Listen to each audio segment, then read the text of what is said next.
พุทธคุณวางไว้กลางกล้าวเพื่อป้องกันเหล่าไพลินสิ้นทั้งหลายธรรมคุณทูลวางไว้กลางใจเพื่อช่วยให้หูทั่วถึงชั่วดีสังฆคุณทูลไว้ในชีวิตเพื่อช่วยพิษพ้นทุกข์เป็นสุขีโดยบุญอภิวันอัญชลีสวัสดีโดยการนิรันดร์เทิน10 นิ้วกราบแนบใต้ไหวสาปารมีธรรมในครูบาอาจารย์พระมหาเถรานุเถระท่านเจ้าคณะพระสังฆาธิการทุกรูปทุกตนขอความสุขความสวัสดีในธรรมะแห่งองค์สมเด็จพระสัมมาสัมพุทธเจ้าจงมีแก่บรรดาสาธุชนท่านผู้ฟังทุกท่านที่ได้มีโอกาสเปิดวิทยุรับฟังรายการเสียงธรรมก่อนรับตาตั้งสถานีวิทยุเพื่อการศึกษาพระพุทธศาสนาและวัฒนธรรม FM ความถี่104.50 เมกะเฮิรตซ์วัดฝ่ายหินตำบลสุเทพอำเภอเมืองจังหวัดเชียงใหม่เมตตาในท่านพระครูสมุวิสุวัตรวรกิจโจ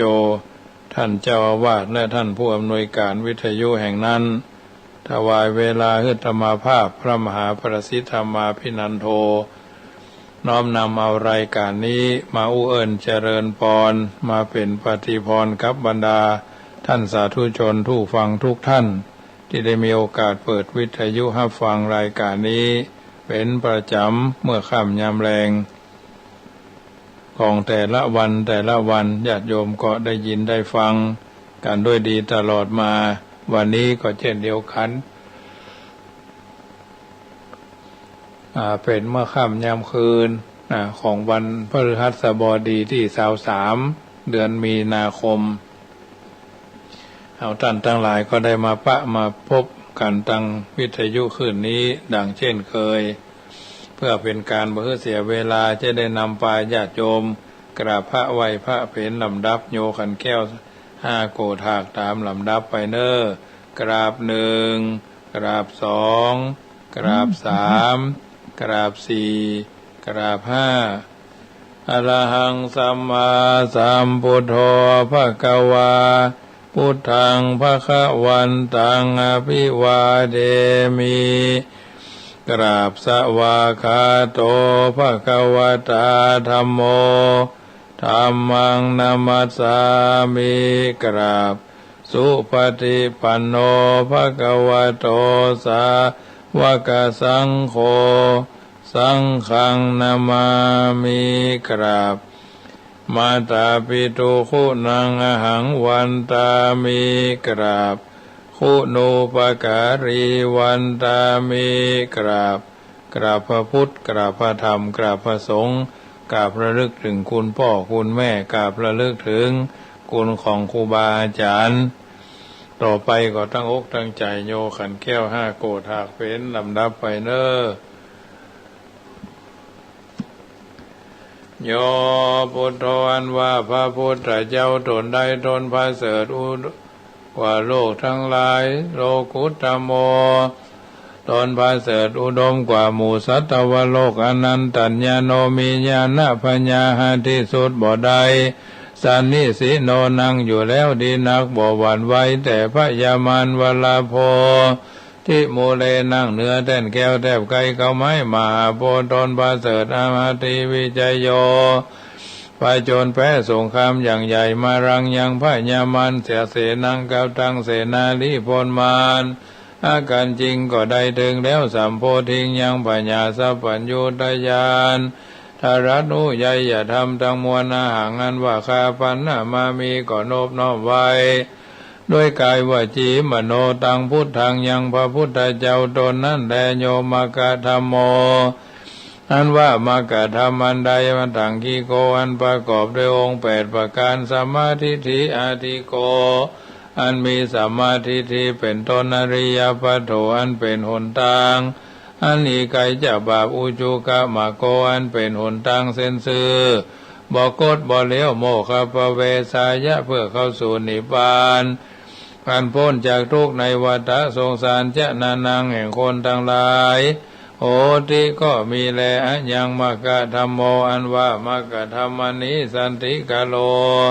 อันกระทำคือบาปลำงับดับหายทุทัสโสนโยอันมีนัยยะ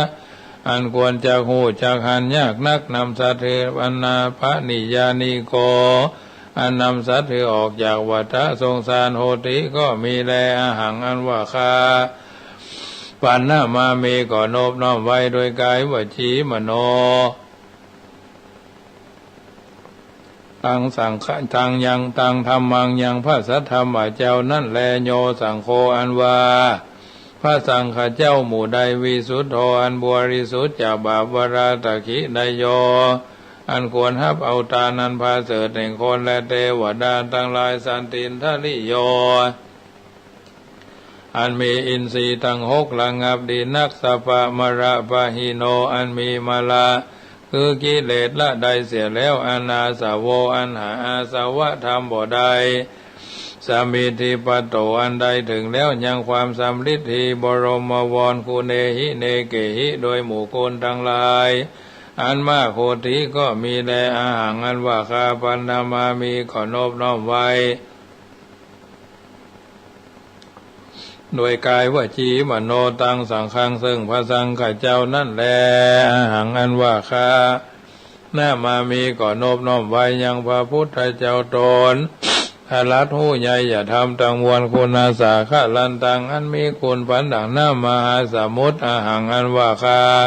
หน้ามามีก่อนอบน้อมไว้ธรรมังยังพระสัทธรรมเจ้ามุนีราชสาวกเทสีอามุนีราชเทสีทางอันพระพุทธเจ้าอักเทศนาอาหังอันว่าคานามามิก่อนอบน้อมไว้สังฆังยังพระสังฆเจ้ามุนีราชสาวกังอันเป็นลูกศิษย์แห่งฟังคำสอนแห่งพระพุทธเจ้าอาหังอันว่าคานามามิก่อนอบน้อมไว้สาวกรรมฐานะตายากาจาริยังครูบาอาจารย์เจ้าอันเป็นกรรมฐานะตายากานิพพานามากุเทศกังอันสำแดงของแห่งนิพพานพุทธปูจาอันวาขีญาอันใดปูจายังพระพุทธเจ้ามหาเถจามีเถจาอนุภาวะอันมากธรรมปูจาอันวาขีญาอันใดปูจายังพระสัทธรรมเจ้ามหาปัญญามีปัญญาอันมากสังฆปูจาอันวาขียาอันใดปูจายังพระสังฆเจ้ามหาโภคามีโภคาสัมปติเขาของอันมากก็มีแลมายังอันว่าผู้คาทั้งหลายละพระมามหาเสขอจุงจะได้ทัศนันจะยังขียานหันยังเมตยะเมตยะพุทธะยังพระพุทธเจ้าเมตยะอันจักมาเป็นพระพุทธเจ้าไปนาปุโธอันว่าพระพุทธเจ้าเมตไตโยอันตนชื่อเมตไตยะเทวภูจิโตอันคนและเทวดาทั้งหลายหาผู้จาอนุปัจจโตบอกเกิดมาเตือตราบได้ดักตาดวมายังอันว่าผู้ฆ่าทั้งหลายสังสารันโตปิแม่นด่วนเดียวไปมาคือตายแล้วเกิดเอากำเนิดหลายทีสังสารเลในวัฏสงสารมคมามหาเสขอจุงจะได้ถึงคือว่าขออย่าได้เกิดอบายเยในอบายทุกขติคือนรกเป็นเปรตเป็นสัตว์เดรัจฉาน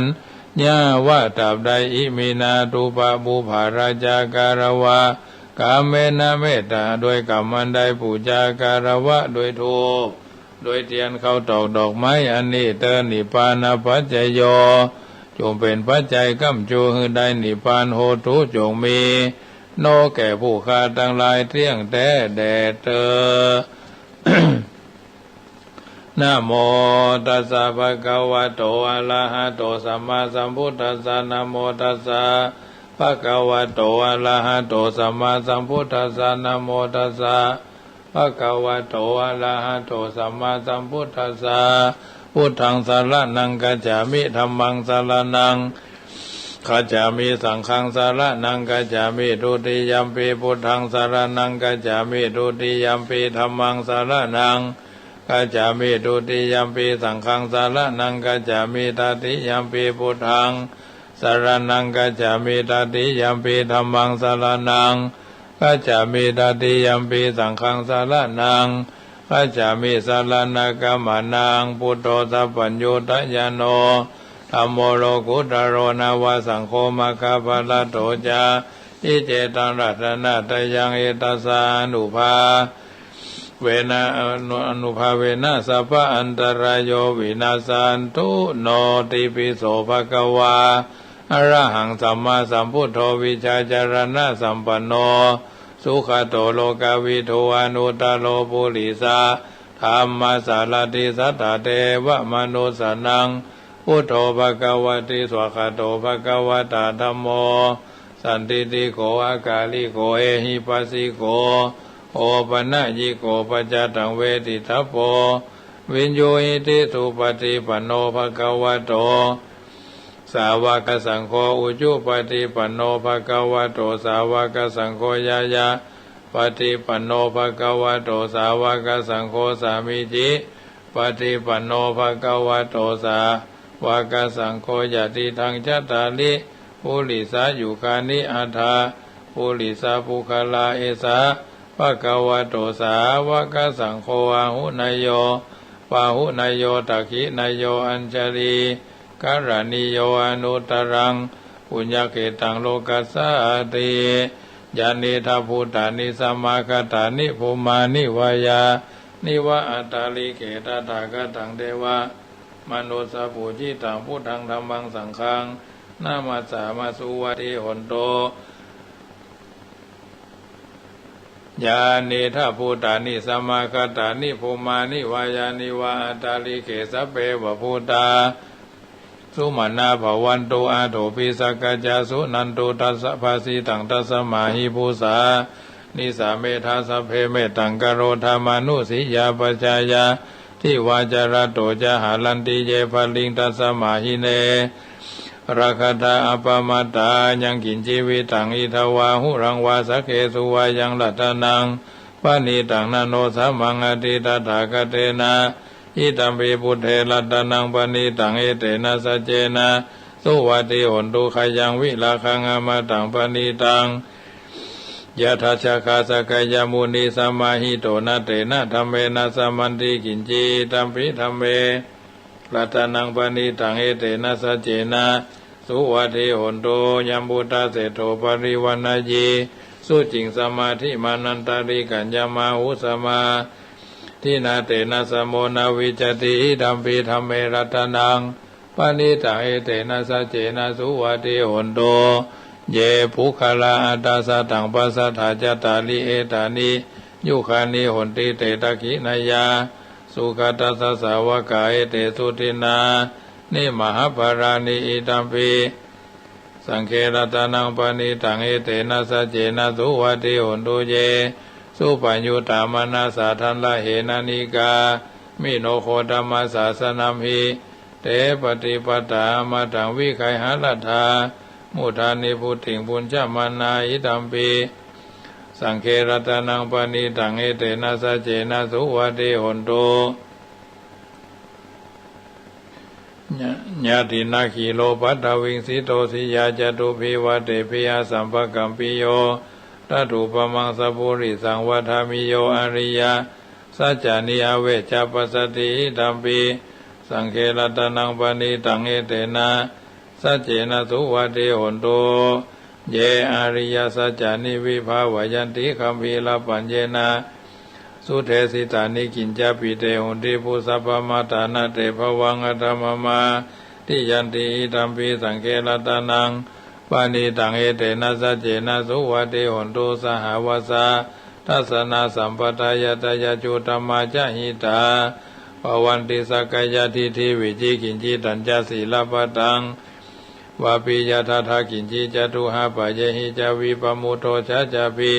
ฐานานิอภโภกตุงอิธัมปิสังเครัตนังปณิตังเอเตนะสัจเจนะสุวัติหนตุกินจาปิ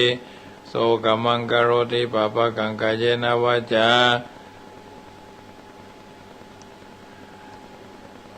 วะอภโพโสตัสสะปะโสตัสสะปฏิจจายะอภปตติทัพพทัสสะวุตาอิธัมปิสังเครัตนังปณิตังเอเตนะสัจเจนะสุวัติหนตุวันนะปะคุมเหยถาภุสิตะเค คิมหานามาเสปธรรมสมิคิเมตตุปมังธรรมวรังอเตสยินิพพานาคามิงปรมังนิตายายิตัมปีสังเคลตานังปณิตังเอเตนะสัจเจนะสุวัติโหนตุวโรวรัญญูวะลาโตวะลาโลอนุตโลธรรมวรังอเตสยิอิตัมปีพุทเทลตานังปณิตังเอเตนะสัจเจนะสุวัติโหนตุขีนังปุรานังนาวังนาติสัมภวังวิรัตจิตายาปิเกภวัสมิเตขีนาภิจาอวิลุลาหิจันดานิปันติติลายถายัมปติโพหิตัมปีสังเคลตานังปณิตังเอเตนะสัจเจนะสุวัติโหนตุยานิตาพุทธานิสัมมากัตตานิภูมานิวายานิวะอัตตาลิเขตตากตังเทวมนุษย์สัพพุจิตังพุทธังนามาสามาสุวัติโหนตุยานิทัพพุทธานิสัมมากัตตานิภูมานิวายานิวะอัตตาลิเขตตากตังเทวมนุษย์สัพพุจิตังธัมมังสังฆังนามาสามาสุวัติโหนตุรัตนสุตังยัสสานุภาวโตยัคขเนวะทัสสินติปิงสนังยมหิเจวานุโยนจันโตรัตตินติวามาตันติโตสุขังสุปฏิสุโตจะปะปังกินจินาปัสสติเอวมาทิคุณโอเปตังปริตันตัมปนามาเหการณิยามัตตกุสเลนะยันตังสันตังปะทังอภิสเมจัสโกหุโจจัสุหุโจจัสุวาโจจัสมุตโตอนาติมานิสันโตสะโกจัสุภโรจาปะกิโจจัสันลหุกวุติสันตินทริโยจนิปโกจะอปะคะโพกุเลสุอนันุขิโตนะจักขุตังสัมมาจเลอินจิเจนะวิญโยปะเรอุปวัตโยสุขิโนวะเขมิโนโอนตุสัพเพสัตตาภวันตุสุขิตตาเยเกจิปนะพุทธติตัสสะวะทาวะระวะอนาวาเสสาธิขาวะเยมหันตาวะมัชฌิมารัสสกะอนุกาตุลาทิตาวะเยจะอธิตาเยจะตุเลวะสันติอวิทุเรพุทธาวะสัมภเวสีวาสัพเพสัตตาภวันตุสุขิตตานะปะโลปรังนิคุเพทานาติมัญเยตากตาจินังกินจิปยาโรสนาปฏิฆาสัญญาณัญญมัญญสาทุกขามิจายามาตายาฐานิยังพุตังอายุสาเอกพุทธามนุระเขเอวัมปิสัพพพุทเถโสมานาสัมภวะเยอปาลิมานังเมตัญจสัพพโลกัสสมิงมานาสัมภวะเยอปาลิมานังอุดังอโดยะติริยัญจาสัมปทังอเวลังอสัมปทังทิฏฐัญจลังนิสิโนวาสยานโนวายาวัตสาวิกตามิโตเอตังสติงอติตายาพระมะเมตังวิหารังอิตามาอุติตินจานุภกมาสีละวาทัสเนนะสัมปันโนกาเมสุวินายะเกตังนายจตุกปัสสยังปุณเลติติกาลนิยเมตตาสุตังสาภาสีวิสัจตินังดิปมันตาคตังวิญญาณนาเสติวิสังโฆลังเสสัญจปิปริสยังอนาเขตามิสัพพทาสัพพทาสัพพปานินังสัพพโสติสัพพโสภิปนิวาเรติปาริตันตัมปนามาเหวิรูปเกหิเมเมตังเมตังเอราปเทหิเมจัปปยาพุเตหิเมเมตังเมตังกานาโคตามะเกหิจาปัตตะเกหิเมเมตังเมตังทิปัตตะเกหิเมจตุปเตหิเมจามามังอมาหิเมเมตังเมตังปะหุปเตหิเมมามังอปัตตะโกหิสิมามังหิสิทิปัตตะโกมามังจตุปโตหิสิมามังหิสิปะหุปโตสัพเพสัตตาสัพเพปนะสัพเพพุทธจักเกวราสัพเพพัทรานิปัสสันตุมากิจิปะปะมาคมาอภามโนพุทโธอภามโนธัมโมอภามโนสังโฆปะมานาวันตานิสีลิงสัพพานิอหิวิชิกาสตปฏิอุณนาภิสราอุมุสิกากตาเมลขากตาเมปริตาปฏิกามันโดพุทธานิโสหังนะโมภะคะวะโตนะโมสัตตานังสัมมาสัมพุทธานังขันธปริตังยันตุเนเมตังอวามังกรัญจโยจามานาโพสกุณาสัสสะโตปะปะกะโหตุสุปินังอกันตังพุทธาธัมมาสังฆานุภาเวนะวินาสเมนโตทิปิโสภะคะวะตานาปารมีสัมปันโนตนาอุปาปาลมีสัมปันโนตนาปรมัตถะปาลมีสัมปันโนอิติปิโส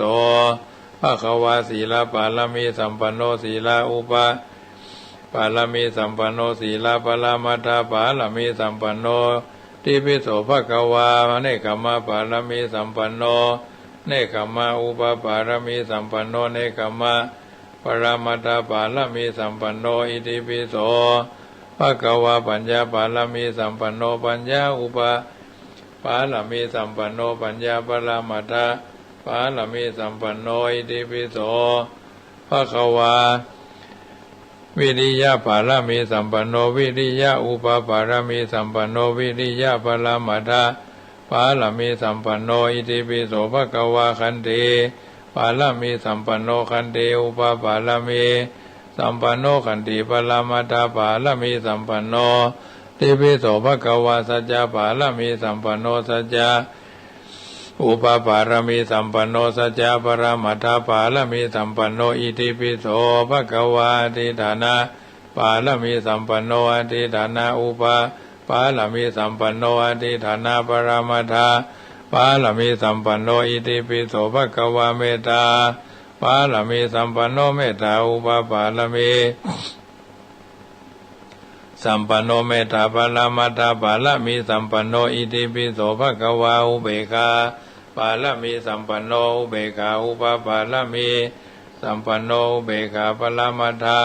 ปาลมีสัมปันโนอิติปิโสภควาทัสสะปาลมีสัมปันโนทัสสะอุปปาลมีสัมปันโนทัสสะปรามาทาปาลมีสัมปันโนโสภควาอิติปิสวาธุสวาธุปะปัญญาปารามี30 ทัสสวาธุปะปัญญาปารามีวัดแวดล้อมวิริยะปารามีอ้อมละวังดีศีลปารามีบางหอกบางดาบเมตตาปารามี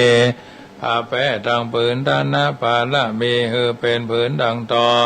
อุเบกขาปารามีคือก่อเป็นเวียงสัจจะปารามีแวดละวังดีเป็นไม้ไตรคันติปาละมีกายเป็นหอกเป็นดาบบางหน้าไม้และผืนไฟอธิฐานาปาละมีพันดาบไปทุกแห่งแข็งแข็งแห้งแห้งป่าฝูงหมู่มารปีสังใบเพศทุกระเวปบ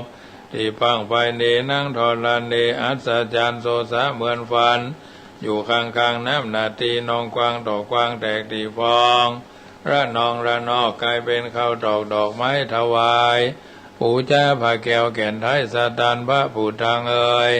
จงมาภายโปรดอนุญาตโทษโปรดผู้คาแท้ดีลีแม่ธรณีออกมาหีดมวยผมอยู่ที่ท่าจังหายคายข้าจังงาซับดินพ้นน้ำนาทีลงพัดใบก็จังใบหักโทบดาวพระยามานห้องเอาปูนกัวกับยอมือเกินตัวนัว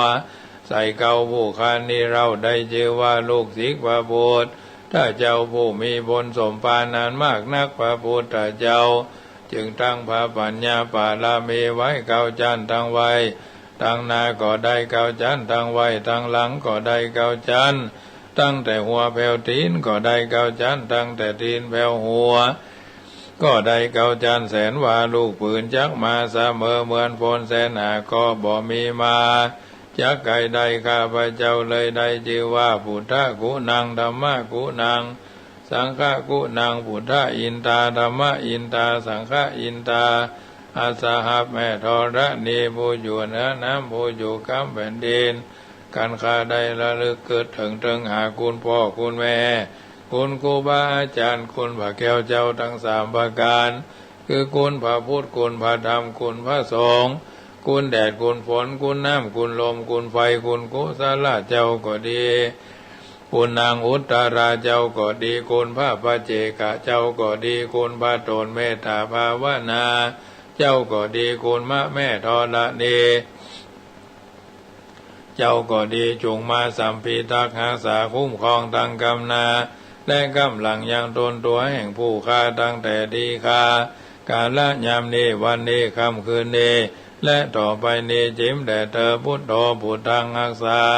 ธัมโมธัมมังรักษาสังโฆสังฆังรักษาพุทโธพุทธังอรหังธัมโมธัมมังอรหังสังโฆสังฆังอรหังพุทโธพุทธังกันหะธัมโมธัมมังกันหะสังโฆสังฆังกันหะอายุวันโนสุขังพระลัง เอาละญาติโยมสาธุชนท่านผู้ฟังทั้งหลายได้ยินได้ฟังการสวดที่ยายพุทธคุณธรรมคุณสังฆคุณเป็นที่เสร็จสัดเรียบร้อยต่อไปก็จะอู้ธรรมะเป็นปฏิพรบรรดาญาติโยมสาธุชนผู้ฟังที่อยู่ทางบ้านได้ยินได้ฟังเป็นลำดับไปน้ำธรรมคำสอนส่วนนี้ก็ถือว่าเป็นส่วนที่นำมาเป็นอาหารใจกับบรรดาญาติโยมสาธุชนที่อยู่ท่าดาฟังการเป็นประจำน้ำธรรมคำสอนก็เป็นส่วนหนึ่งที่เราจำเป็นจะต้องใส่ใจสนใจและก็นำไปปรับใจเข้ากับสภาวะความเป็นผู้รู้ผู้ตื่นผู้เบิกบานเอาท่านทั้งหลายมีพระพุทธเจ้าพระธรรมพระสงฆ์เป็นผู้ที่ให้ผลกับเอาท่านทั้งหลายเป็นลำดับมาน้ำธรรมคำสอนส่วนนี้ก็เป็นอาหารใจสำหรับทุกท่านที่ตั้งใจอยู่ท่าดาวฟังการเป็นประจำอยู่แล้ว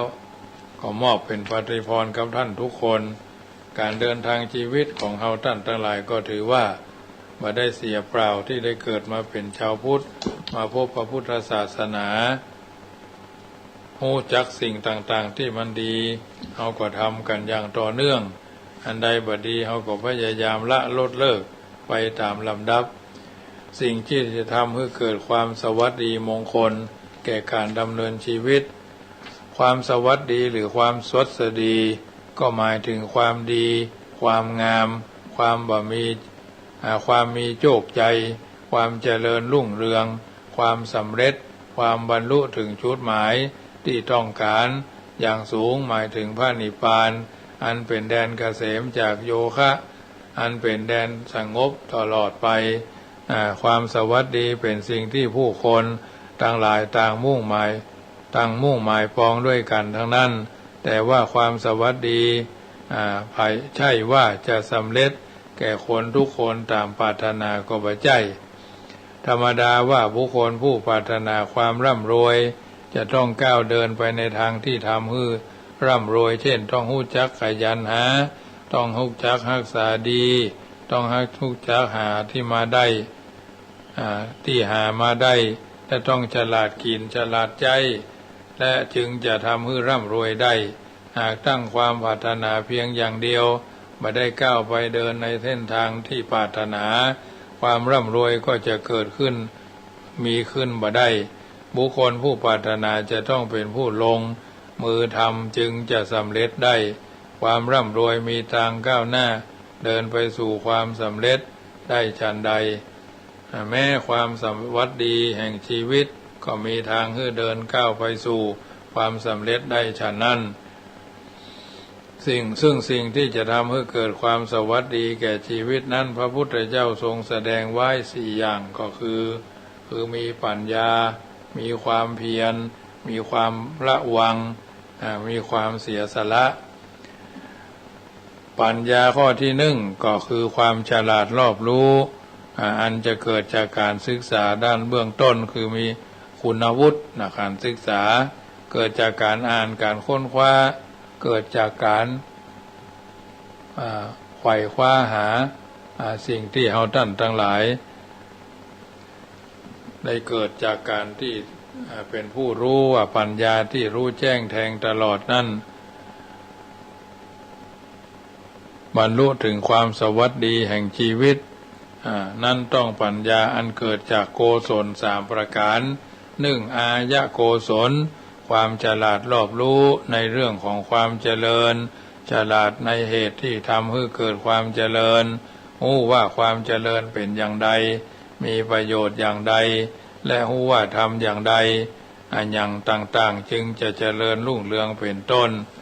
อบายะโกศลได้แก่ความฉลาดรอบรู้ในเรื่องของความเสื่อมรู้เหตุแห่งความเสื่อมรู้ว่าความเสื่อมเป็นอย่างใดมีโทษอย่างใด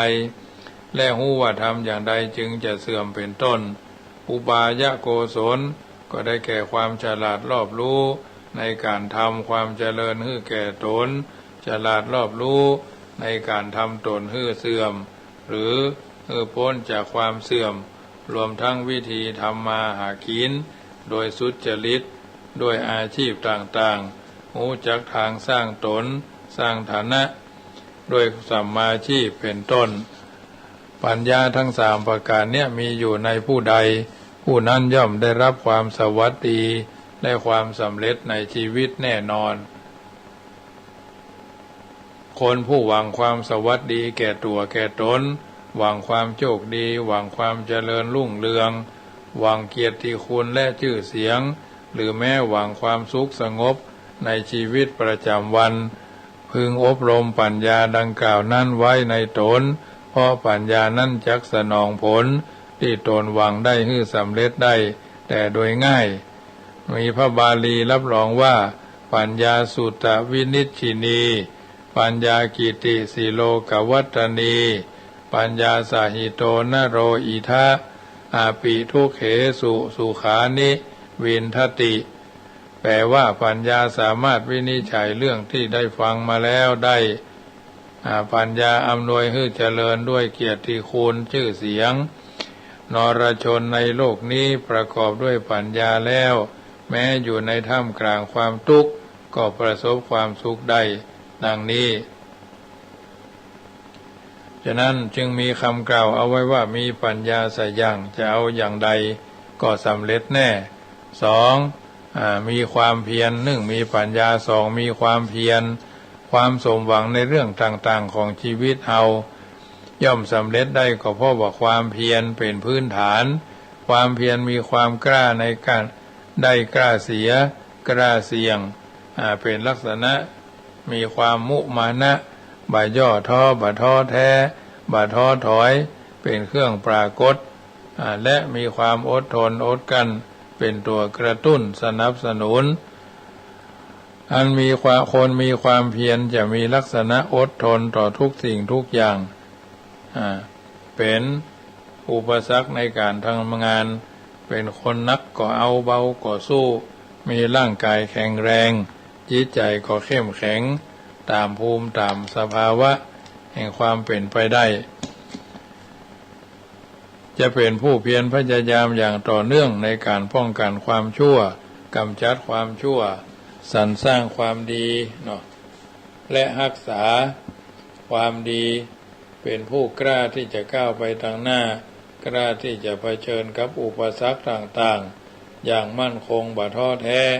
บ่สิ้นหวังบ่ยอมการหรือบ่ยอมแพ้ความเพียรเป็นกำลังหนุนชีวิตดำเนินไปสู่ทิศทางที่ดีที่งามด้วยช่วยให้คนพ้นจากอุปสรรคได้เพราะในวิถีชีวิตของคนทำงานนั่นย่อมต้องมีปัญหามีอุปสรรคแน่นอนถ้าบ่มีความเพียรเสียน้อยหนึ่งก็ยากที่จะผ่านวิกฤตปัญหาอุปสรรคนั้นได้แต่ถ้ามีความเพียรก็ย่อมจะมีทางสำเร็จผลได้ดังใจหวังอย่างบะเรือวิสัยนะสามารถทำได้และความเพียรเนี้ยสามารถชนะทุกคนชนะได้ทุกความทุกข์มีพระบาลีรับรองไว้ว่าวิริเยนะทุกขมัจเจติคนจะล่วงทุกข์ได้ก็เพราะว่าความเพียรอันนี้เป็นต้นจึงจะเป็นประโยชน์และเป็นมงคลในการเดินทางชีวิตของเราท่านทั้งหลายจงมั่นใจความเพียรจงพยายามเรื่อยไปจนกว่าจะประสบความสำเร็จในกิจที่หวังภาระที่รับผิดชอบดูแลเอาใจใส่เพียรพยายามจริงสำเร็จแน่นอนดังพระบาลีกล่าวว่าวายเมเถวะภูริโสยาวะอัฏฐสะนิปตาคนเกิดเป็นคนควรพยายามเรื่อยไปจนกว่าที่หมายจักสำเร็จเกิดเป็นคนควรหวังอย่ายั้งหยุดใจจ่อจุดแน่วแน่ในแนวหมายหวังไว้เถิดหวังยังไว้อย่างเชื่อหวังไว้เถิดหวังยังยืนมิคืนคลายปราชญ์ทั้งหลายย่อมสมหวังเพราะตั้งใจนะเมื่อคนเรามีความเพียรประจำใจประกอบภาระธุระกิจการงานโดยความเพียรแล้วก็จะบรรลุถึงความสวัสดีมีใจมีโชค ในบ่เมินบ่นานพึงพยายามทำความเพียรให้เกิดมีขึ้นแก่ตนและประคับประคองให้งอกงามเจริญยิ่งขึ้นไปตามลำดับก็เพราะจักประสบความสวัสดีในที่ทุกสถานในการทุกเมื่อดังนี้